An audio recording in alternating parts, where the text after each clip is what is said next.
You didn't choose your motorcycle. Your motorcycle chose you, and it's been telling everyone around you exactly who you are since the day you rode it off the lot. Over 9 million motorcycles are registered in the United States right now.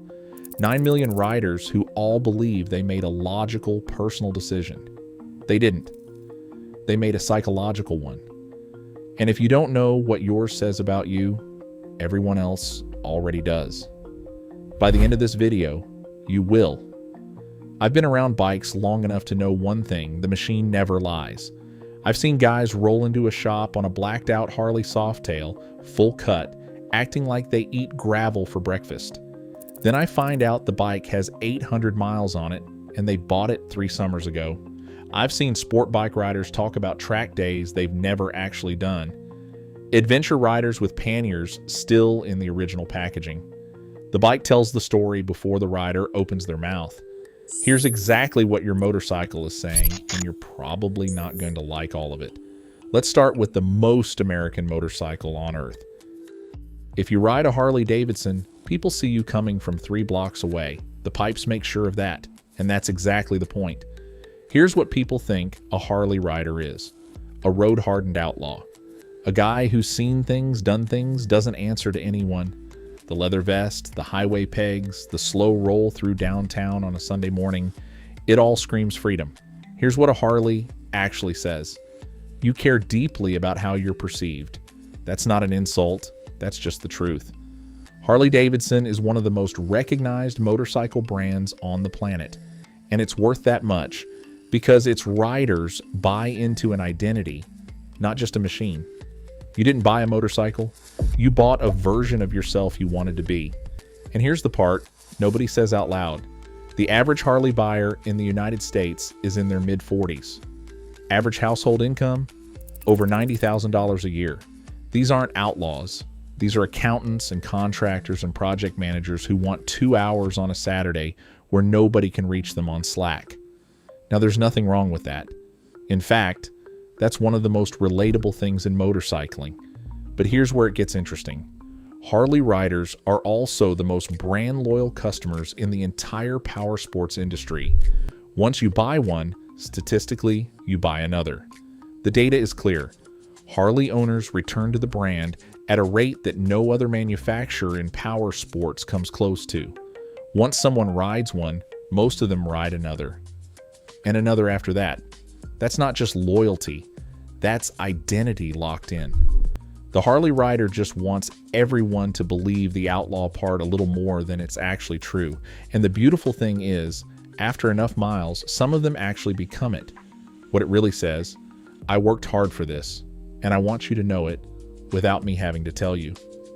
Now we move to the other end of the spectrum.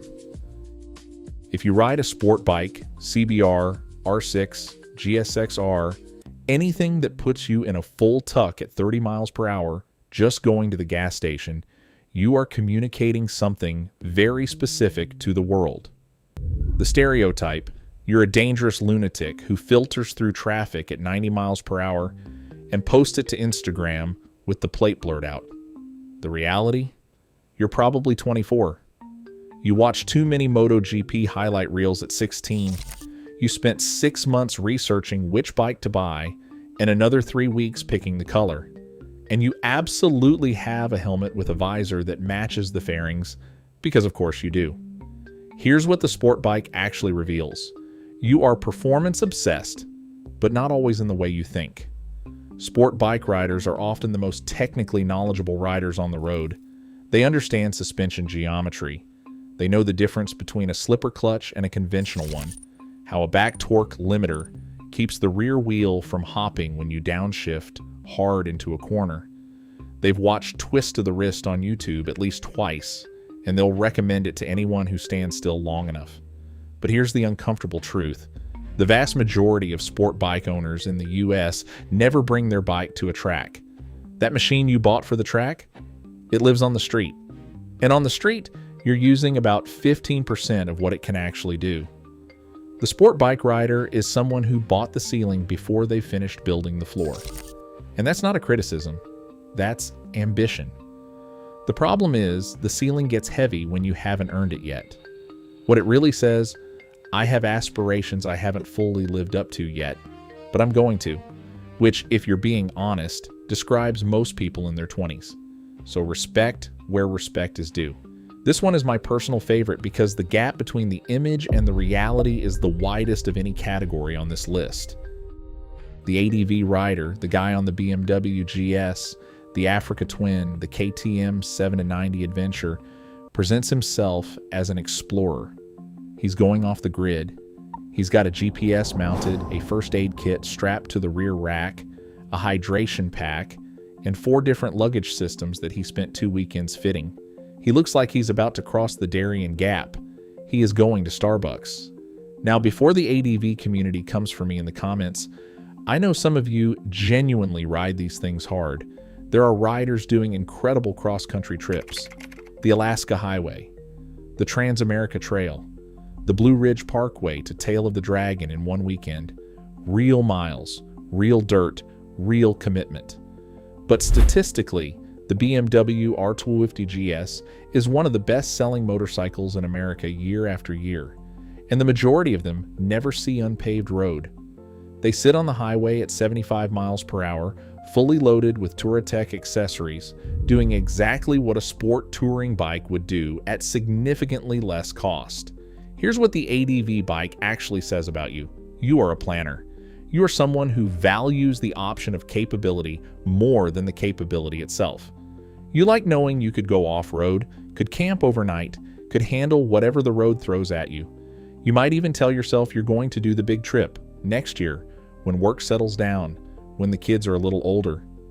The adventure bike is aspirational in a very specific, very American way. It's the garage full of camping gear that's been used twice. It's the gym membership you got in January. The capability is real. The follow-through is pending. What it really says, I am fully prepared for a life I haven't started living yet. If this is hitting a little too close to home, drop your bike in the comments. I want to see if I called it right. And if you're not subscribed yet, hit that button. We cover the real stuff here, mechanical and otherwise. The naked bike rider is the most honest person in this video. And I mean that seriously. No fairing, no panniers, no lifestyle branding, no pretense. Just an engine, a frame, 2 wheels, and you. The MT's07, the Z900, the Duke 390, the CB650R, these bikes don't try to be anything they're not. They're not promising you adventure. They're not selling you an identity. They just go, they stop, and they feel incredible doing both. And the people who ride them tend to be built the same way. Naked bike riders are usually the ones who know their machine from the inside out. They do their own maintenance. They've read the service manual. They're not in the group ride photo because they left 20 minutes earlier and are already home. They don't have a lot of motorcycle branded merchandise. They have a good helmet, good gloves, and everything else they need and nothing they don't. There's a subset here worth calling out separately, the Street Fighter crowd. Blacked out everything, upside down forks, aftermarket exhaust, tail tidy, tank shrouds. That's a slightly different energy. That's still the honest rider underneath, but now with a very deliberate aesthetic. The Street Fighter guy absolutely knows what he's doing. He also really wants you to know that he knows. It's the naked bike's one vanity. And honestly, given how good some of these builds look, it's earned. But at the core, the naked bike rider is the one in every group who doesn't have anything to prove, which is usually how you can tell they've already proven it. What it really says, I don't need to explain myself to you. Now we get to the most aesthetically committed rider in motorcycling. The café racer guy spent $4,000 on a vintage CB550, another $3,000 in custom parts, 2 months of weekends in the garage, and the result is a bike that looks absolutely incredible, runs reasonably well, and vibrates your fillings loose above 60 miles per hour. And he loves every single second of it, because that was never the point. Here's what the cafe racer and scrambler scene is really about. These riders are not buying transportation. They are not buying performance. They are buying a craft project that they also get to ride. And that distinction matters.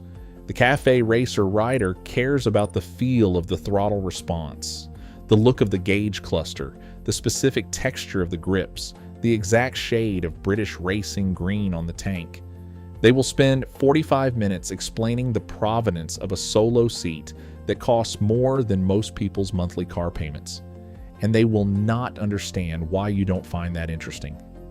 The Scrambler is the same DNA with slightly dirtier fingernails.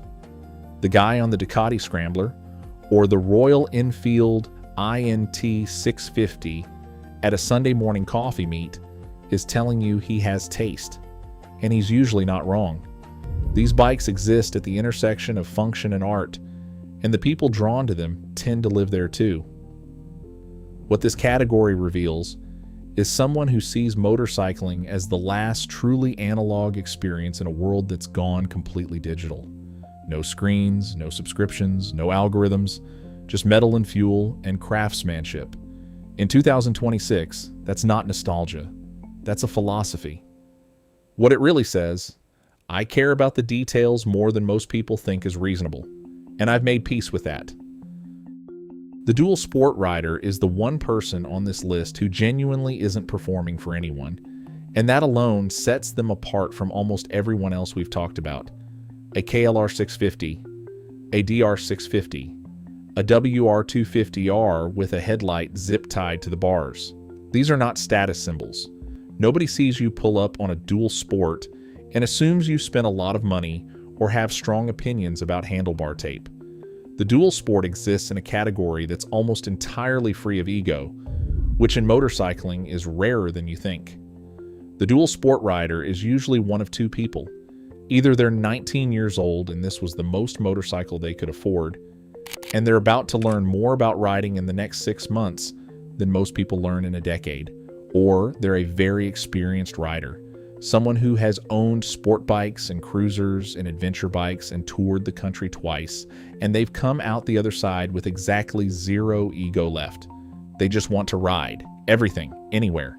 Dirt road, highway, gravel pass, gas station parking lot. They don't need it to look good. They need it to work.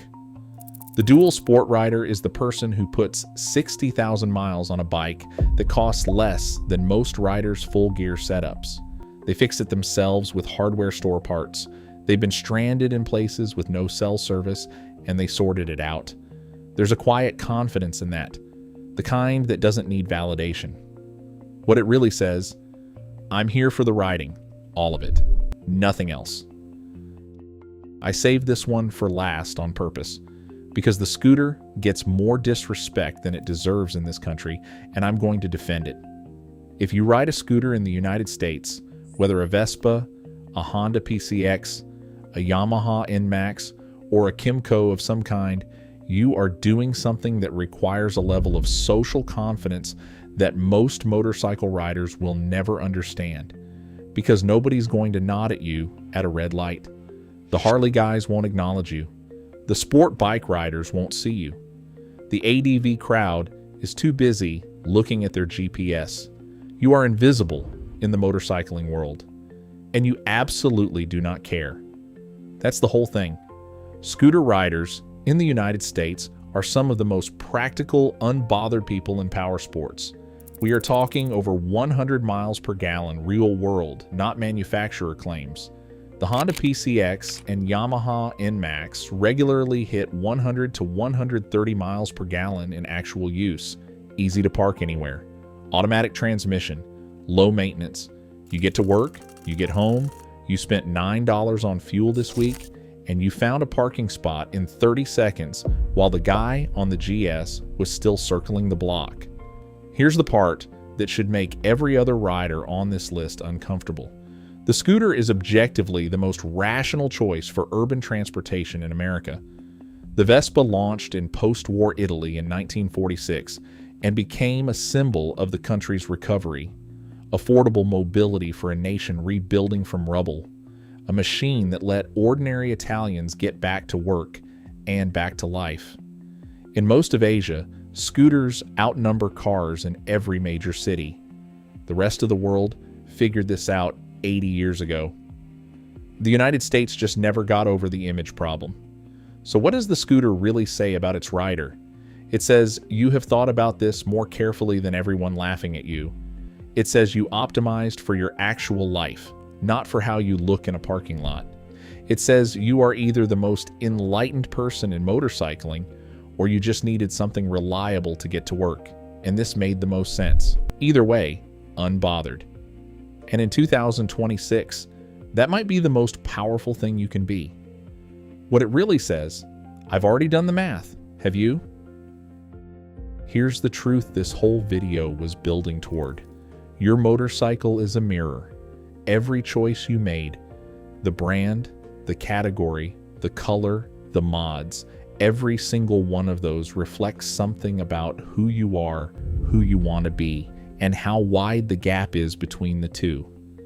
Most riders will keep pretending those are the same thing. You won't. The Harley rider wants to be seen. The sport bike rider wants to be fast. The ADV rider wants to be ready. The naked bike rider just wants to ride. The cafe racer wants it to be beautiful. The dual sport rider wants all of it. And the scooter rider has already figured out something the rest of us are still working toward. None of that makes any one of them wrong. It just makes them exactly who they are. The only question left is whether your bike is telling the story you actually want to tell. If this video made you think or made you argue with your screen, hit subscribe. We come back every week with the things nobody else in motorcycling wants to say out loud.